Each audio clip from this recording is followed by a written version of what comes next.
अधरं मधुरं वदनं मधुरं नयनं मधुरं हसितं मधुरं हृदयं मधुरं गमनं मधुरं मधुराधिपतेरखिलं मधुरं मधुराधिपतेरखिलं मधुरम। जय श्री कृष्ण, राधे राधे। आप सभी भक्तजनों का हमारे इस YouTube चैनल शिव पुराण में हार्दिक स्वागत है। आज के इस वीडियो में हम कार्तिक मास कथा अध्याय 8 का शुभारंभ करेंगे। अगर आपने इससे पहले के वीडियो नहीं देखे हैं तो उसे हमारे चैनल पर अपलोड कर दिए गए हैं, तो उसे निश्चित रूप से देख लीजिएगा। आइए अब कार्तिक मास महात्म्य कथा अध्याय 8 का शुभारंभ करते हैं। जिसकी दया से सरस्वती भाव रही उपजाए, कार्तिक महात्मा का कमल लिखे 8वां अध्याय। नारद जी बोले, अब मैं कार्तिक व्रत के उद्यापन का वर्णन करता हूँ, जो सब पापों का नाश करने वाला है। व्रत का पालन करने वाला मनुष्य कार्तिक शुक्ल चतुर्दशी को व्रतव की पूर्ति और भगवान विष्णु की प्रीति के लिए उद्यापन करे। तुलसी के ऊपर एक सुंदर मंडप बनावे, उसे केले के खंभों से संयुक्त करके नाना प्रकार की धातुओं से उसके विचित्र शोभा बढ़ावे। मंडप के चारों ओर दीपकों की श्रेणी सुंदर ढंग से सजाकर रखे। उस मंडप में सुंदर बंधनवारों से सुशोभित 4 दरवाजे बनावे और उन्हें फूलों से तथा चंवर से सुसज्जित करे। द्वारों पर पृथक पृथक मिट्टी के द्वारपाल बनाकर उनकी पूजा करे। उनके नाम इस प्रकार है: जय विजय, चंड प्रचंड, नंद सुनंद, कुमुद और कुमुदाक्ष। उन्हें चारों दरवाजों पर 2-2 क्रम के स्थापित कर भक्ति पूर्वक उनका पूजन करें। तुलसी की जड़ के समीप 4 रंगों से सुशोभित सर्वतोभद्र मंडल बनावे और उसके ऊपर पूर्ण पत्र तथा पंचरत्न से संयुक्त कलश की स्थापना करें। कलश के ऊपर शंख चक्र गदाधारी भगवान विष्णु का पूजन करें। भक्ति पूर्वक उस तिथि में उपवास करें तथा रात्रि में गीत वाद्य कीर्तन आदि मंगलमय आयोजनों के साथ जागरण करें। जो भगवान विष्णु के लिए जागरण करते समय भक्ति पूर्वक भगवत संबंधी पदों का गान करते हैं, वे सैकड़ों जन्मों की पाप राशि से मुक्त हो जाते हैं। जो मनुष्य भगवान के निमित्त जागरण करके रात्रि भर भगवान का कीर्तन करते हैं, उनको असंख्य गोदान का फल मिलता है। जो मनुष्य भगवान की मूर्ति के सामने नृत्य गान करते हैं, उनके अनेक जन्मों के एकीकृत पाप नष्ट हो जाते हैं। जो भगवान के सम्मुख बैठकर कीर्तन करते हैं और बंसी आदि बजाकर भगवत भक्तों को प्रसन्न करते हैं तथा भक्ति से रात्रि भर जागरण करते हैं, उन्हें करोड़ों तीर्थ करने का फल मिलता है। उसके बाद पूर्णमासी में एक सप्तनिक ब्राह्मण को निमंत्रित करें। प्रातःकाल स्नान और देव पूजन करके वेदी पर अग्नि की स्थापना करें और भगवान की प्रीति के लिए तिल और खीर की आहुति दे। होम की शेष विधि पूरी करके भक्ति पूर्वक ब्राह्मणों का पूजन करे और उन्हें यथाशक्ति दक्षिणा दे। फिर उनसे इस प्रकार क्षमा प्रार्थना करे: आप सब लोगों की अनुकंपा से मुझ पर भगवान सदैव प्रसन्न रहे। इस व्रत को करने से मेरे 7 जन्मों के किए हुए पाप नष्ट हो जाए और मेरी संतान चिरंजीवी हो। इस पूजा के द्वारा मेरी सभी मनोकामनाएं पूर्ण हो। मेरी मृत्यु के पश्चात मुझे अतिशय दुर्लभ विष्णु लोक की प्राप्ति हो। पूजा की समस्त वस्तुओं के साथ गाय भी गुरु को दान में दे। उसके पश्चात घर वालों और मित्रों के साथ स्वयं बैठकर भोजन करे। भगवान द्वादशी तिथि को शयन से उठे, त्रयोदशी को देवताओं से मिले और चतुर्दशी को सबने उनका दर्शन एवं पूजन किया। इसलिए उस तिथि में भगवान की पूजा करनी चाहिए। गुरु की आज्ञा से भगवान विष्णु की सुवर्णमयी प्रतिमा का पूजन करें। इस पूर्णिमा को पुष्कर तीर्थ की यात्रा श्रेष्ठ मानी गई है। कार्तिक माह में इस विधि का पालन करना चाहिए। जो इस प्रकार कार्तिक के व्रत का पालन करते हैं वे धन्य और पूजनीय होते हैं। उन्हें उत्तम फल की प्राप्ति होती है। जो भगवान विष्णु की भक्ति में तत्पर होकर कार्तिक में व्रत का पालन करते हैं उनके शरीर में स्थित सभी पाप तत्काल नष्ट हो जाते हैं। जो श्रद्धा पूर्वक कार्तिक के उद्यापन का महात्म्य सुनता या सुनाता है वह भगवान विष्णु का सायुज्य प्राप्त करता है। तो ये था कार्तिक मास महात्म्य कथा अध्याय 8 जो यहाँ पर संपूर्ण होता है। तो प्रेम से बोलिए श्री लक्ष्मी नारायण भगवान की जय। तो आइए अब हम यहाँ पर एक आध्यात्मिकता से जुड़ी हुई ऐसी कहानी का वर्णन करेंगे जो हमारे जीवन में बहुत परिवर्तन लाती है। इसे ध्यानपूर्वक सुनिएगा। आइए कहानी का शुभारंभ करते हैं। एक व्यक्ति जो मृत्यु के बहुत करीब था, मृत्यु के पहले अपने बेटे को चांदी के सिक्कों से भरा थैला देता है और बताता है कि जब भी इस थैले से चांदी के सिक्के खत्म हो जाए तो मैं तुम्हें एक प्रार्थना बताता हूँ। उसे दोहराने से चांदी के सिक्के फिर से भरने लग जाएंगे। उसने बेटे के कान में 4 शब्दों की प्रार्थना कही और वह मर गया। अब बेटा चांदी के सिक्कों से भरा थैला पाकर आनंदित हो उठा और उसे खर्च करने में लग गया। वह थैला इतना बड़ा था कि उसे खर्च करने में कई साल बीत गए। इस बीच वह प्रार्थना मंत्र भूल गया। जब थैला खत्म होने को आया तब उसे याद आया कि अरे वह 4 शब्दों की प्रार्थना क्या थी। उसने बहुत याद किया, उसे याद ही नहीं आया।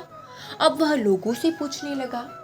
पहले पड़ोसी से पूछता है कि ऐसी कोई प्रार्थना तुम जानते हो क्या जिसमें 4 शब्द है। पड़ोसी ने कहा हाँ, एक 4 शब्दों की प्रार्थना मुझे मालूम है। ईश्वर मेरी मदद करो।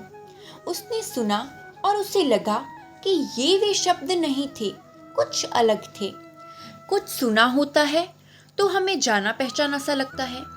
फिर भी उसने वह शब्द बहुत बार दोहराए लेकिन चांदी के सिक्के नहीं बढ़े तो वो बहुत ही दुखी हुआ। फिर एक फादर से मिला। उसने बताया कि ईश्वर तुम महान हो, ये 4 शब्दों की प्रार्थना हो सकती है मगर इसके दोहराने से भी थैला नहीं भरा। वह एक नेता से मिला। उसने कहा ईश्वर को वोट दो, यह भी प्रार्थना में कारगर साबित नहीं हुआ। वह बहुत उदास हुआ। उसने सभी से मिलकर देखा मगर उसे वह प्रार्थना नहीं मिली जो पिताजी ने बताई थी। वह उदास होकर घर में बैठा हुआ था। तब एक भिखारी उसके दरवाजे पर आया। उसने कहा सुबह से कुछ नहीं खाया, खाने के लिए कुछ हो तो दो। उस लड़के ने बचा हुआ खाना उस भिखारी को दे दिया।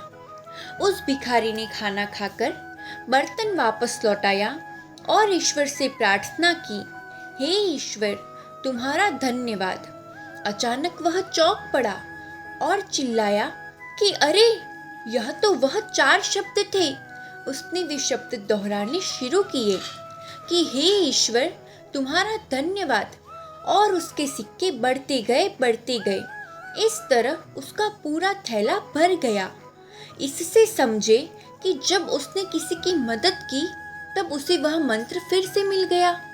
हे ईश्वर तुम्हारा धन्यवाद। यही उच्च प्रार्थना है क्योंकि जिस चीज़ के प्रति हम धन्यवाद देते हैं वह चीज़ बढ़ती ही जाती है।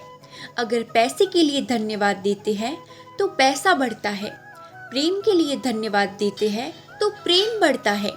ईश्वर के प्रति धन्यवाद के भाव निकलते हैं कि ऐसा ज्ञान सुनते तथा पढ़ने का मौका हमें प्राप्त हुआ है। बिना किसी प्रयास से यह ज्ञान हमारे जीवन में उतर रहा है। वरना ऐसे अनेक लोग हैं जो झूठी मान्यताओं में जीते हैं और उन्हीं मान्यताओं में मरते हैं। मरते वक्त भी उन्हें सत्य का पता नहीं चलता, उसी अंधेरे में जीते हैं और मरते हैं। तो इस कहानी से आपको ये समझना चाहिए जो ये 4 शब्द है, हे ईश्वर तुम्हारा धन्यवाद, ये 4 शब्द नहीं बल्कि प्रार्थना की शक्ति है। अगर यह 4 शब्द दोहराना किसी के लिए कठिन है तो इसे 3 शब्दों में कह सकते हैं। ईश्वर तुम्हारा धन्यवाद। ये 3 शब्द भी ज्यादा लग रहे हैं ना, तो सिर्फ एक ही शब्द कह सकते हैं, धन्यवाद। आइए हम सब मिलकर एक साथ धन्यवाद दें उस ईश्वर को जिसने हमें मनुष्य जन्म दिया और उसमें दी 2 बातें, पहली सांस का चलना और दूसरी सत्य की प्यास। यही प्यास हमें खोजी से भक्त बनाएगी। भक्ति और प्रार्थना से होगा आनंद और परमानंद। तो ये थी आध्यात्मिकता से जुड़ी हुई हमारे जीवन में हमें बहुत कुछ सिखाने वाली एक शिक्षाप्रद कहानी। तो प्रेम से बोलिए राधे कृष्ण। आइए अब हम सुनते हैं तुलसी माता से जुड़ी हुई एक पौराणिक कथा। इस कथा को सुनने का कार्तिक मास में बहुत महत्व बताया गया है। इसे ध्यानपूर्वक सुनिएगा। प्रेम से बोलिए श्री तुलसी माता की जय। श्रीमद् देवी भागवत पुराण में इनके अवतरण की दिव्य लीला कथा भी बनाई गई है। एक बार शिव ने अपने तेज को समुद्र में फेंक दिया था। उससे एक महातेजस्वी बालक ने जन्म लिया। यह बालक आगे चलकर जालंधर के नाम से पराक्रमी दैत्य राजा बना। इसकी राजधानी का नाम जालंधर नगरी था। दैत्यराज काल नेमी की कन्या वृंदा का विवाह जालंधर से हुआ। जालंधर महाराक्षस था। अपनी सत्ता के मद में चूर उसने माता लक्ष्मी को पाने की कामना से युद्ध किया, परंतु समुद्र से ही उत्पन्न होने के कारण माता लक्ष्मी ने उसे अपने भाई के रूप में स्वीकार किया। वहां से पराजित होकर वह देवी पार्वती को पाने की लालसा से कैलाश पर्वत पर गया। भगवान देवाधिदेव शिव का ही रूप धरकर माता पार्वती के समीप गया, परंतु मां ने अपने योग बल से उसे तुरंत पहचान लिया तथा वहां से अंतर्ध्यान हो गई। देवी पार्वती के क्रोध होकर सारा वृतांत भगवान विष्णु को सुनाया। जालंधर की पत्नी वृंदा अत्यंत पतिव्रता स्त्री थी। उसी के पतिव्रत धर्म की शक्ति से जालंधर न तो मारा जाता था और न ही पराजित होता था। इसलिए जालंधर का नाश करने के लिए वृंदा के पतिव्रत धर्म को भंग करना अत्यंत जरूरी था। इसी कारण भगवान विष्णु ऋषि का वेश धारण कर वन में जा पहुंचे, जहां वृंदा अकेली भ्रमण कर रही थी। भगवान के साथ 2 मायावी राक्षस भी थे, जिन्हें देखकर वृंदा बहुत भयभीत हो गई। ऋषि ने वृंदा के सामने पल में दोनों को भस्म कर दिया।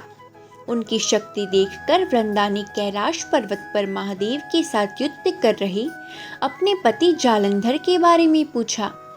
ऋषि ने अपने माया जाल से 2 वानर प्रकट किए।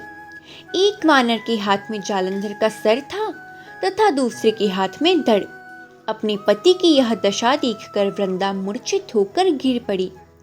होश में आने पर उन्होंने ऋषि रूपी भगवान से विनती की कि वह उसके पति को जीवित करे। भगवान ने अपनी माया से पुनः जालंधर का सर धड़ से जोड़ दिया, परंतु स्वयं भी वह उसी शरीर में प्रवेश कर गए। वृंदा को इस छल का जरा भी आभास न हुआ।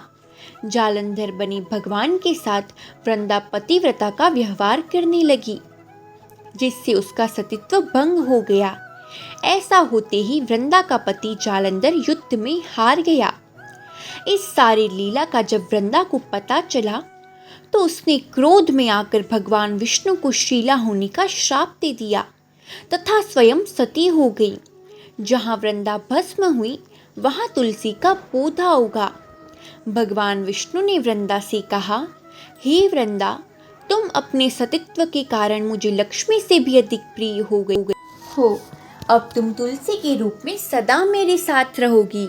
जो मनुष्य भी मेरे शालिग्राम रूप के साथ तुलसी का विवाह करेगा, उसे इस लोक और परलोक में विपुल यश की प्राप्ति होगी। जिस घर में तुलसी होती है वहाँ यम के दूत भी असमय नहीं जा सकते। गंगा व नर्मदा के जल में स्नान तथा तुलसी का पूजन बराबर माना जाता है। चाहे मनुष्य कितना भी पापी क्यों न हो, मृत्यु के समय जिसके प्राण मंजरी रहित तुलसी और गंगा जल मुख में रखकर निकल जाते हैं, वह पापों से मुक्त होकर वैकुंठ की प्राप्ति करता है। जो मनुष्य तुलसी व आंवलों की छाया में अपने पितरों का श्राद्ध करता है, उसके पितरों को मोक्ष की प्राप्ति हो जाती है। तो ये थी तुलसी माता से जुड़ी हुई पौराणिक व्रत कथा। बोलिए श्री तुलसी माता की जय, भगवान श्री विष्णु की जय। भगवान श्री हरि और माता लक्ष्मी सभी का कल्याण करें। अब सुनिए श्री तुलसी चालीसा। जय जय तुलसी भगवती सत्यवती सुखदानी, नमो नमो हरि प्रियसी श्री वृंदा गुण खानी। श्री हरि शीश बिरजिनी, देहु अमर वर अम्ब, जनहित हे वृंदावनी, अब न करहु विलंब। धन्य धन्य श्री तुलसी माता, महिमा अगम सदा श्रुति गाता। हरि के प्राणों से तुम प्यारी, हरि ही हेतु किन्हो तप बारी। जब प्रसन्न है दर्शन दिन्हो, तब कर जोरि विनय उस किन्हो। हे भगवंत कंत मम हो, दीन जान जन छाड़ो हो। सुनी लक्ष्मी तुलसी की वाणी, दिन हो श्राप कत पर आनी।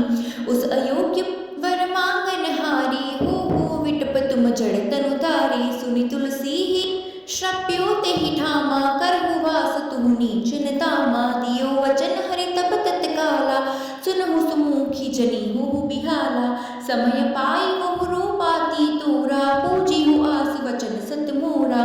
तब गोकुल महको गोप सुदामा, तासु भई तुलसी तू बामा। कृष्ण रास लीला के माही, राधे शक्यु प्रेम लखि नाहि। दियो श्राप तुलसी ही तत्काला, नर लोक ही तुम जन्महु बाला। यो गोप वह दानव राजा, शंखचूड़ नामक शिर ताजा। तुलसी भई तासु की नारी, परम सती गुण रूप अकारी। अस द्विकल्प बीत जब गयो, कल्प तृतीय जन्म तब भयो। वृंदा नाम भयो तुलसी को, असुर जलंधर नाम पति को। करी अति द्वंद अतुल बलधामा, लिन्हा शंकर से संग्रामा। जब निज सैन्य सहित शिवहारी, मरहिन तब हर हरि पुकारी। पतिव्रता वृंदा थी नारी, को न सकी पति ही संहारी। तब जलंधर ही भेष बनाई, वृंदा डिग हरि पहुँचो जाई। शिव हित लही करी कपट प्रसंगा, कियो सतित्व धर्म तो ही भंगा। भयो जलंधर कर संहारा, सुनि उर शोक उपारा। तिहि क्षण दियो कपट हरि टारी, लखि वृंदा दुख गिरा उचारी। जलंधर जस हत्यु अभीता, सोई रावण तस हरि ही सीता। अस प्रसंतर सब हृदय तुम्हारा, धर्म खंडी मम पति सहारा। यही कारण लहि श्राप हमारा, होवे तनु पाषाण तुम्हारा। सुनि हरि तुरत ही वचन उचारो, दियो श्राप बिना विचारो। लख्युन नीच कर तुति पति को, छल न चह्यो जब पार्वती को। जड़मति तुहु अस हो जड़ रूपा, जग मह तुलसी विटप अनूपा। दर्व रूप हम शाली ग्रामा, नदी गंड की बीच लालामा। जो तुलसी दल हम ही चढ़ी है, सब सुख भोगी परम पद पहिए। बिनु तुलसी हरि चलत शरीरा, अतिशय उठत शीश उर पीरा। जो तुलसी दल हरि शिर धारत, सो सहस्र कट अमृत डारत। तुलसी हरि मन रचनी हारी, रोग दोष दुख भंजनी हारी। प्रेम सहित हरि भजन निरंतर, तुलसी राधा में नहीं अंतर। व्यंजन हो 56 प्रकारा, बिन तुलसी दल न हरि ही प्यारा। सकल तीर्थ तुलसी तरु छाही, लहत भुक्ति जन संशय नाही। कवि सुंदर एक हरि गुण गावत, तुलसी ही निकट सहस गुण पावत। बसत निकट दुर्वासा धामा, जो प्रयास ते पूर्व ललामा। पाठ करहि जो नित नर नारी, होहि सुख भाषहि त्रिपुरारी। दोहा। तुलसी चालीसा पढ़ी, तुलसी तरो ग्रहधारी। दीपदान करे पुत्र फल, पावहि बंध्यु नारी। सकल दुख दरिद्र हरि, हारहि परम प्रसन्न। आशीय धन जन लड़हि ग्रह, बसहि पूर्णा अत्र। लाहि अभिमत फल जगत, महा लाहि पूर्ण शुभ काम। जे दल अर्पहि तुलसी संग, सहस बहसि हरि राम। तुलसी महिमा नाम लख, तुलसी सुध सुख राम। मानस चालीसा रच्यो, जग महा तुलसीदास। तुलसी चालीसा संपूर्णम। प्रेम से बोलिए तुलसी माता की जय। अब हम सुनते हैं तुलसी माता की आरती। जय जय तुलसी माता, सब जग की सुखदाता। सब योगों के ऊपर, सब रोग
प्रचोदयेत्। शरण्ये त्र्यम्बके गौरी नारायणी नमोस्तुते, नारायणी नमोस्तुते। तो ये थी आज के वीडियो में संपूर्ण जानकारी। अगर आपको वीडियो अच्छी लगी हो तो वीडियो को लाइक ज़रूर करना और हमारे चैनल को सब्सक्राइब ज़रूर करना, ताकि ऐसी संपूर्ण कथाओं का लाभ आप तक पहुंच सके। जय श्री कृष्ण।